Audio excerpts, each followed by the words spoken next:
സ്വാഗതം വാർത്താ മലയാള ന്യൂസിലേക്ക്. ത്രികോണ പോരാട്ടത്തിനൊരുങ്ങി പാല. മണ്ഡലം നിലനിർത്താൻ UDFും മണ്ഡലം തിരിച്ചുപിടിക്കാൻ LDFും അട്ടിമറി വിജയം നേടാൻ UDFും. പാല നിയോജകസഭാ മണ്ഡലത്തിലെ തെരഞ്ഞെടുപ്പ് വിശേഷങ്ങളിലേക്ക്. വാർത്താ മലയാള ന്യൂസിൻ്റെ പ്രത്യേക തെരഞ്ഞെടുപ്പ് പരിപാടി പാല പൊളിറ്റിക്സ് പാലായിൽ തുടരുമ്പോൾ എന്നോടൊപ്പം ഈ 24-ാം വാർഡിലെ കൗൺസിലർ ബിജു മാത്യൂസ്. സ്വാഗതം. എന്താണ് പറയാനുള്ളത്? നമുക്കറിയാം, ഒരു ത്രികോണ പോരാട്ടത്തിനാണ് പാല ഇക്കുറി സാക്ഷ്യം വഹിക്കുന്നത്. ഒരു ടൈറ്റ് ഫൈറ്റാണ്. എന്താണ് പറയാനുള്ളത്?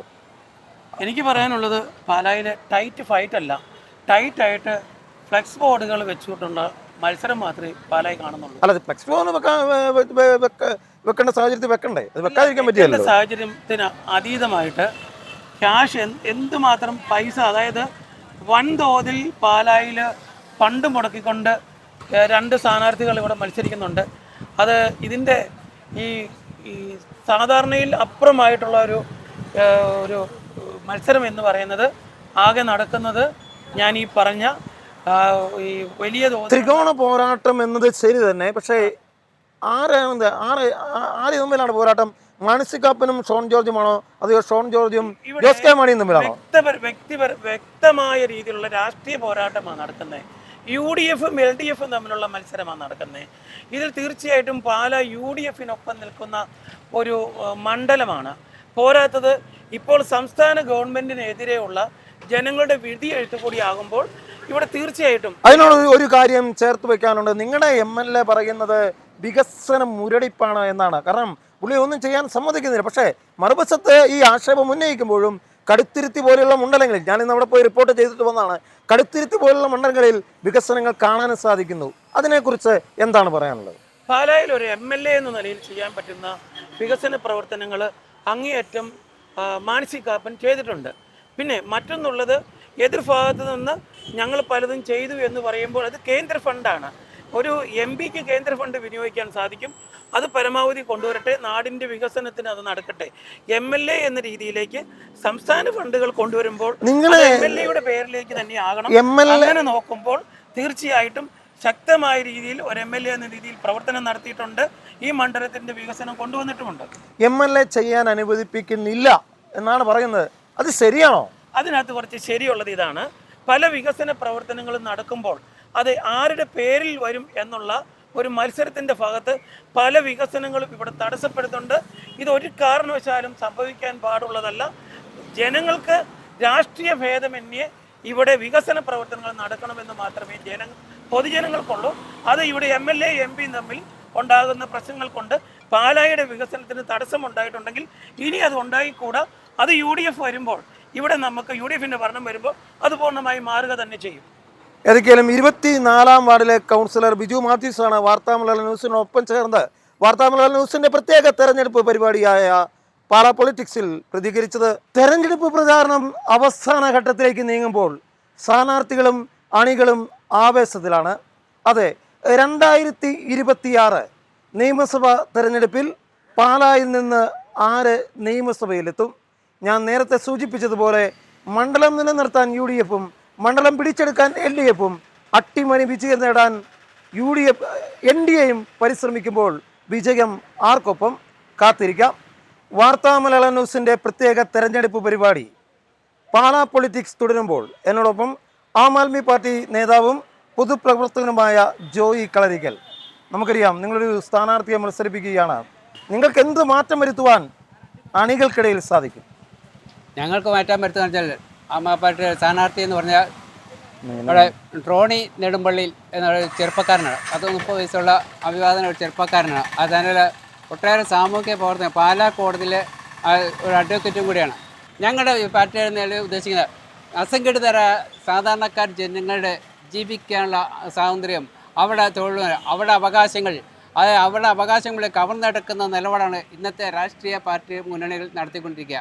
അത് സ്വതന്ത്ര ഇന്ത്യ എന്ന് പറഞ്ഞെങ്കിലും സ്വതന്ത്രമായി ചിന്തിക്കാൻ പ്രവർത്തിക്കാൻ കഴിയാതെ അവർക്ക് രാഷ്ട്രീയ അടിമത്തത്തിൽ നിലനിർത്താനാണ്, ജനങ്ങളെ നിലനിർത്തുകയാണ് ഇന്നത്തെ മുന്നണികളിൽ.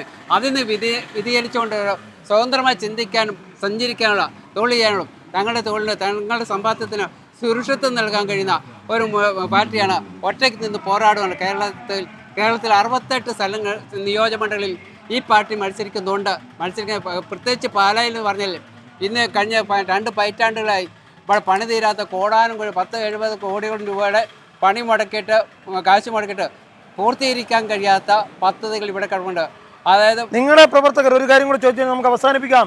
നിങ്ങളുടെ പ്രവർത്തകർക്ക് ഇപ്പോൾ ആവേശം കൊള്ളുകയാണ്, ഉഷാറായി. കാരണം നിങ്ങളുടെ നേതാവ് കേജ്രിവാളിനെ വെറുതെ വിട്ടല്ലേ? തീർച്ചയായിട്ടും അത് നിങ്ങൾക്കുണ്ടാകുന്ന ഊർജം, നിങ്ങളുടെ പാർട്ടിക്കുണ്ടാകുന്ന എനർജി അത് വലുതല്ലേ? നിസ്സാര കാര്യമല്ല, വലിയ ഊർജ്ജം തന്നെയാണ്. അതായത് കേജ്രിവാളിനെ മുഖ്യമന്ത്രി സ്ഥാനത്ത് ഇരുന്നുകൊണ്ട് കുറ്റവാളിയാക്കിക്കൊണ്ട് ജയിലിലടക്കുകയും അങ്ങനെ അദ്ദേഹത്തെ രാഷ്ട്രീയപരമായി ഇല്ലായ്മ ചെയ്യാൻ ശ്രമിച്ച കേന്ദ്ര സർക്കാരിനെതിരെ കോടതിയിൽ നിന്ന് കിട്ടിയ ഏറ്റവും വലിയ അടിയായിരുന്നു അദ്ദേഹത്തെ നിരുപാധികം പറഞ്ഞുവിട്ട് ഒരു കേസ് വിചാരണ നടത്താൻ പോലും യോഗ്യതയില്ലാത്ത കേസ് എന്ന് പറഞ്ഞുകൊണ്ടാണ് കോടതിയെ തള്ളിക്കളഞ്ഞ്. അതുകൊണ്ട് ആ കിട്ടിയ ഊർജ്ജം എന്ന് നിസ്സാരമല്ല. ഈ രാജ്യത്തൊട്ടാകെ തന്നെ അതിൻ്റെ അലയടി ഉയർന്നുകൊണ്ടിരിക്കുകയാണ്. തീർച്ചയായും ഈ തെരഞ്ഞെടുപ്പിൽ അതുകൊണ്ട് തീർച്ചയായും ഞങ്ങൾക്ക് വളരെ പ്രതീക്ഷയുണ്ട്. ജനങ്ങൾ ഇത് തിരിച്ചറിയുന്നുണ്ട്. ഇവിടുത്തെ ജനങ്ങൾ രാഷ്ട്രീയ അടിമത്തത്തിൽ നിന്ന് ഉണർന്ന് മറ്റൊരു മാറ്റത്തിന് വേണ്ടി നിലകൊള്ളുന്ന ജനങ്ങളാണ്, യുവതലമുറയാണ്.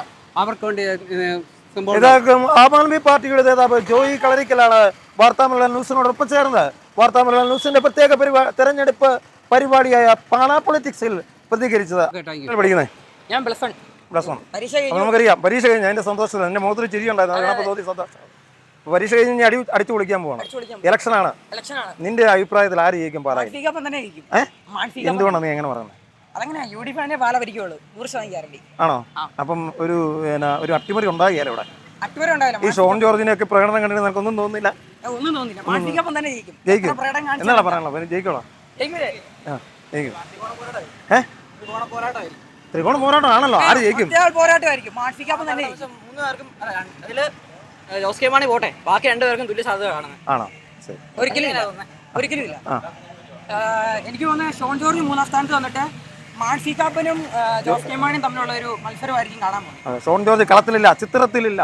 ചിത്രത്തിലില്ലെന്ന് പറയാൻ പറ്റത്തില്ല. നീ എങ്ങനെയല്ല പറഞ്ഞത്? ഏകദേശം ഞാൻ പറയാം 3ാം സ്ഥാനം.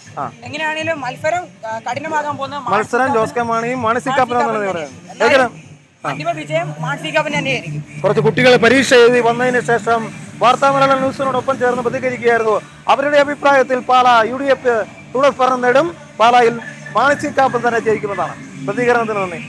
വാർത്താമലയാളം ന്യൂസിന്റെ പ്രത്യേക തെരഞ്ഞെടുപ്പ് പരിപാടി പാലാ പൊളിറ്റിക്സ് തുടരുമ്പോൾ എന്നോടൊപ്പം LDFന്റെ നേതാവ് ശ്രീ ലോപ്പസ് മാത്യു.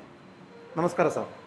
നമുക്കറിയാം, ഞാൻ നോക്കുകയായിരുന്നു, കുറച്ച് നാളുകളായിട്ട് ഞാൻ നിങ്ങളുടെ കൂടെ ഉണ്ട്. കാരണം ഞാൻ ജോലി ചെയ്യുന്നത് കൊച്ചിയിലാണെങ്കിലും പാലായിൽ കുറച്ച് നാളായിട്ട് നിറഞ്ഞു നിൽക്കുകയാണ്. ഞാൻ നിരീക്ഷിക്കുകയായിരുന്നു നിങ്ങളുടെ ഓരോ പ്രവർത്തനങ്ങളും. കാരണം നിങ്ങൾ ആകുന്നത്ര പരിശ്രമിക്കുകയാണ്. കാരണം നമ്മൾക്ക് നമ്മുടെ കയ്യിൽ നിന്ന് പോയ മണ്ഡലം, അതായത് മാണി സാർ കണ്ണിലെ കൃഷ്ണമണി പോലെ കാത്തു സൂക്ഷിച്ച ഈ പാലാ മണ്ഡലം തിരിച്ചെടുക്കാൻ സാറ് മാത്രമല്ല സാറിനോടൊപ്പം ചേർന്ന സഹപ്രവർത്തകരും കഠിനമായി അധ്വാനിക്കുകയാണ്. ശരിയല്ലേ? തീർച്ചയായിട്ടും. കാരണം കഴിഞ്ഞ തെരഞ്ഞെടുപ്പിൽ നഷ്ടപ്പെട്ട ആ വസന്തം അത് തിരിച്ചു കൊണ്ടുവരണം എന്നുള്ള പ്രതിജ്ഞാബദ്ധതയോടെയാണ് കേരള കോൺഗ്രസ് പാർട്ടി LDFും ഈ തെരഞ്ഞെടുപ്പിൽ മുന്നോട്ട് പോകുന്നത്. തന്നെയുമല്ല, അതിനുവേണ്ടി നമ്മൾ ഇന്നൊന്നിലല്ല, നമ്മൾ കഴിഞ്ഞ 1-2 വർഷങ്ങളായിട്ട് അതിനുവേണ്ടി ശ്രമിക്കുകയാണ്. വാസ്തവത്തിൽ ആ ശ്രമം എന്ന് പറയുന്നത് ആർക്കെങ്കിലും MLA ആകാനോ അല്ലെങ്കിൽ ജനപ്രതിനിധിയാകാനോ മാത്രമല്ല. പാലാ നിയോജക മണ്ഡലം എന്ന് പറയുന്ന കോട്ടയം ജില്ലയിലെ ഏറ്റവും വലിയ നിയോജക മണ്ഡലമാണ്. 12 പഞ്ചായത്തും പാലാ മുനിസിപ്പാലിറ്റി ഉണ്ട്. ഈ 13 സ്ഥലത്തെ ജനങ്ങൾക്ക് കഴിഞ്ഞ 6 വർഷമായി ഒരുപിടി കാര്യങ്ങൾ നഷ്ടപ്പെട്ടു. പ്രത്യേകിച്ച് അങ്ങനെ പറയുമ്പോൾ 50 കൊല്ലമായിട്ട് പാലായിൽ 53 കൊല്ലമായിട്ട് പാലാക്കാർക്ക് ജനപ്രതിനിധി എന്ന് പറഞ്ഞാൽ അനുഭവവൈദ്യമായിരുന്നു. അവരുടെ ദൈനംദിന ജീവിതത്തിൽ, അവരുടെ വികസന കാര്യത്തിൽ, അവരുടെ ഓരോ ദിവസവുമുള്ള അവരുടെ ജീവസന്ധാരണത്തിന് അന്വേഷണീയമായ കാര്യങ്ങൾ ചെയ്തു കൊടുക്കുന്ന ഒരു ജനപ്രതിനിധി, ഒരു നേതാവും ആയിട്ടാണ് മാനസാർ പാലായിൽ വർത്തിച്ചത്. പക്ഷേ കഴിഞ്ഞ 6 കൊല്ലമായി പാലായിലെ ജനങ്ങൾക്ക് ഏതാണ്ട് എല്ലാം നഷ്ടപ്പെട്ടു എന്ന് പറയാം. പ്രേക്ഷകരുടെ അറിവിലേക്ക് ചുരുക്കത്തിൽ ജോസ് കെ മാണി MP എന്ന നിലയിൽ പാലായ്ക്ക് നൽകിയ സംഭാവനകൾ എന്തൊക്കെയാണ്? ജോസ് കെ മാണി MP എന്ന നിലയ്ക്ക് അദ്ദേഹം കോട്ടയം പാർലമെൻറ്റ് MP ആയിരുന്നല്ലോ. അപ്പോൾ കോട്ടയം പാർലമെൻറ്റ് MP എന്ന നിലയ്ക്ക് കോട്ടയം ജില്ലയ്ക്കും അത് പുറകോങ്ങണ്ട വരുന്ന പ്രദേശമായിരുന്നു. അവിടെ എല്ലാം ലക്ഷ്യമാക്കിക്കൊണ്ട് പാലായെ കൂടുതൽ ഫോക്കസ് ചെയ്തുകൊണ്ട് അദ്ദേഹം ഒരുപടി കാര്യങ്ങൾ ചെയ്തു. എന്നു പറഞ്ഞാൽ അത് വലിയ സ്ഥാപനങ്ങളാണ്. അതൊരുപക്ഷെ പാലായ്ക്കോ കോട്ടയത്തിനോ കേരളത്തിനോ പ്രയോജനം ചെയ്യുന്ന വലിയ സ്ഥാപനം 888 Indian institute of information technology എന്ന് പറഞ്ഞാൽ 2500 പിള്ളേർ പഠിക്കുക, നല്ല നിലയിൽ പഠിക്കുക, നല്ല വിജയ ശതമാനം നേടുക, അവർക്കെല്ലാം നല്ല ജോലി കിട്ടുക. അത് അറിഞ്ഞുകൊണ്ടാണല്ലോ ഇന്ത്യയിൽ 3-4 888കളുണ്ട്. അതിൽ 1ാം സ്ഥാനത്ത് നിൽക്കുക പാലാ 888. അതുകൊണ്ടാണ് കേന്ദ്ര ധനകാര്യമന്ത്രി നിർമ്മല സീതാരാമൻ ഇവിടെ വന്ന് ആ സ്ഥാപനം കണ്ടു മടങ്ങിയത്. അതുപോലെ സയൻസ് സിറ്റി ഞാൻ പറഞ്ഞല്ലോ, ഞങ്ങളൊക്കെ ഹൈദരാബാദിനും പൂനെയ്ക്കും ബാംഗ്ലൂരൊക്കെ പിള്ളേരെ മ്യൂസിയം കാണാൻ കൊണ്ടുപോകുമ്പോൾ, സയൻസ് മ്യൂസിയം കാണാൻ കൊണ്ടുപോകുമ്പോൾ അവിടെ നിന്ന് പോകണ്ട, കൊല്ലങ്ങാട് വരെ പോയാൽ മതി. ജോസ് കെ മാണിയാ ഈ ഒരു ആരോപണം നിലനിൽക്കുന്നത്. ഈ ഇലവീഴാം പൂഞ്ചിറയും മറ്റൊക്കെ ഉണ്ടല്ലോ, അവിടെ ഒക്കെ ഉണ്ടല്ലോ, അതാണ് ആരോപണം. ഒന്ന് നിങ്ങളും പറയുന്നത് മാണി സാറിന്റെ സത്യമാണ്. മാണി സാർ ഇവിടെ ധനകാര്യമന്ത്രി ആയിരുന്നപ്പോൾ 10 കോടി രൂപ അനുവദിച്ച് ടെൻഡർ ചെയ്ത വർക്ക് തുടങ്ങി. ആ വർക്ക് അവിടെ മണ്ണ് വർക്ക് എല്ലാം ചെയ്ത് കഴിഞ്ഞപ്പോൾ അതല്ലേ, അത് ചെയ്ത് കഴിഞ്ഞിട്ടാണ് 2 കോൺട്രാക്ടർമാരും തമ്മിൽ കേസ് വന്നു. കേസ് വന്നപ്പോൾ ഒരു കോൺട്രാക്ടർ പോലെ താഴത്തെ ലെവൽ പിടിച്ചു, ഇതിന്റെ വർക്ക് തുടങ്ങി. അത് മുതലാകരുതെന്ന് അയാൾ ഇട്ടേച്ച് പോയി. കേസ് വന്നു, തമ്മിൽ തർക്കമായി, സുപ്രീം കോടതി വരെ പോയി. ആ കേസ് തീർപ്പ് കഴിഞ്ഞപ്പോൾ ആ രൂപ ഉപയോഗിച്ചാണ് അവിടെ പണി നടന്നിരിക്കുന്നത്. എന്നത് പാലാ എന്നത് ഒരു ഹൈ ക്ലാസ് പ്രൊഫൈൽ മണ്ഡലമാണ്. അതെ, പാലാ കേരള കോൺഗ്രസിന്റെ മെക്കയായിരുന്നു ഒരു കാലത്ത്. ആ മണ്ഡലം തിരിച്ചു പിടിക്കുവാൻ കിടഞ്ഞു പരിശ്രമിക്കുകയാണ് ഇവർ ഓരോരുത്തരും. അതിനുത്തരമറിയാൻ നാളുകൾ മാത്രം കാത്തിരിക്കാം.